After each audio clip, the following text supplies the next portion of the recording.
संत तुकाराम महाराज पालखी सोहळा यवतचा मुक्काम उरकून आता वरवणच्या दिशेनं प्रस्थान करतोय। पुणे सोलापूर महामार्गावरून पालखी वरवणच्या दिशेनं मार्गस्थ होतीये। या ठिकाणी वारकऱ्यांकरता जेवणाची नाश्त्याची सोय करण्यात आली आहे। आढावा घेतलाय आपले प्रतिनिधी विनोद गायकवाड यांनी।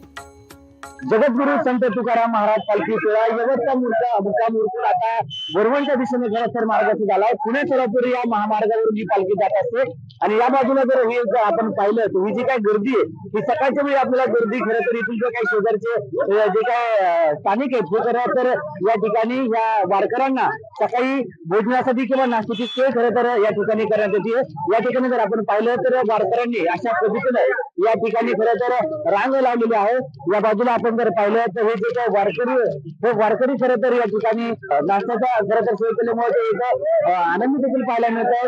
खरं तर आपण काही आता या वारकऱ्यांशी बोलूयात। इथे तुम्ही नाश्ता घेताय, काय वाटतं? हो, चांगला वाटतंय, खूप छान वाटतंय। सोय केली जाते तुमची? हो, आम्ही याच्यामध्ये बुधानीचे वेफरचं पॅकेज दिलंय, आम्ही रेनकोट देतोय, आम्ही बुधानीचे उपवासाचा चिवडा आहे, परत भडंग आहे, बिस्किटचा पाकिट आहे, राजगिऱ्याचे लाडू आहे, उपवासाचा चिवडा आहे आणि आम्ही चहा आणि स्टीलचा ग्लासही देत आहे। आपण या ठिकाणी जर पाहिलं तर अशा पद्धतीनं रेनकोट पासून सर्व नाश्त्याची सोय खरं तर हे बॅग मध्ये त्यांना पाण्याची बॉटल सहित संपूर्ण वारकऱ्यांना खरं तर हे देण्याचा या ठिकाणी प्रयत्न करतायत। मला सांगा, किती वर्षापासून तुम्ही सेवा करताय वारकऱ्यांची? आम्हाला गेल्या 3 वर्षापासून आम्ही सेवा करतो आहे। विनोद गायकवाड, लोकशाही न्यूज, यवत।